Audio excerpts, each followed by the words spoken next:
നമ്മളും അള്ളാഹും തമ്മിലുള്ള ബന്ധം എന്ന് പറഞ്ഞാൽ വഴികാട്ടി ബന്ധമാണ്.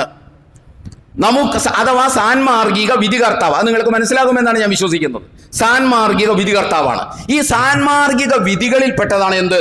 നിങ്ങൾ നമസ്കരിക്കണം, നിങ്ങൾ മദ്യപിക്കരുത്, നിങ്ങൾ നോമ്പെടുക്കണം, നിങ്ങൾ വ്യഭിചരിക്കരുത്, നിങ്ങൾ സക്കാത്ത് കൊടുക്കണം, നിങ്ങൾ പലിശ വാങ്ങരുത്, നിങ്ങൾ ഹജ്ജ് ചെയ്യണം, നിങ്ങൾ പന്നിമാംസം തിന്നരുത്.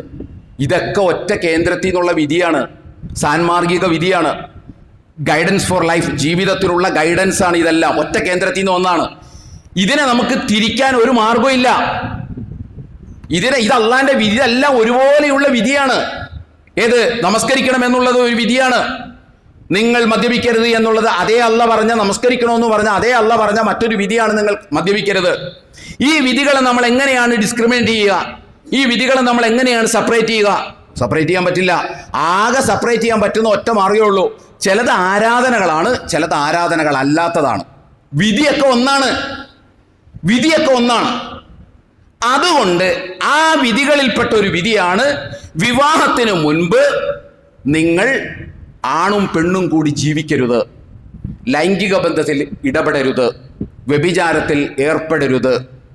ലാ തഖ്റബു സിന, വ്യഭിചാരത്തിൽ അത് പരസ്പര സമ്മതത്തോടു കൂടി ഉള്ളതാണെങ്കിലും അത് കോണ്ടം ഉപയോഗിച്ചുള്ളതാണെങ്കിലും അത് പാടില്ല എന്നത്, നമസ്കരിക്കണം, മദ്യപിക്കരുത്, നോമ്പെടുക്കണം, പലിശ വാങ്ങരുത്, സക്കാത്ത് കൊടുക്കണം, പലിശ വാങ്ങരുത് എന്ന് പറഞ്ഞതുപോലുള്ള ഒരു വിധിയാണ്. വിവാഹത്തിന് മുൻപ് അങ്ങനെ ഒരു ജീവിതം നിങ്ങൾ നയിക്കാൻ പാടില്ല.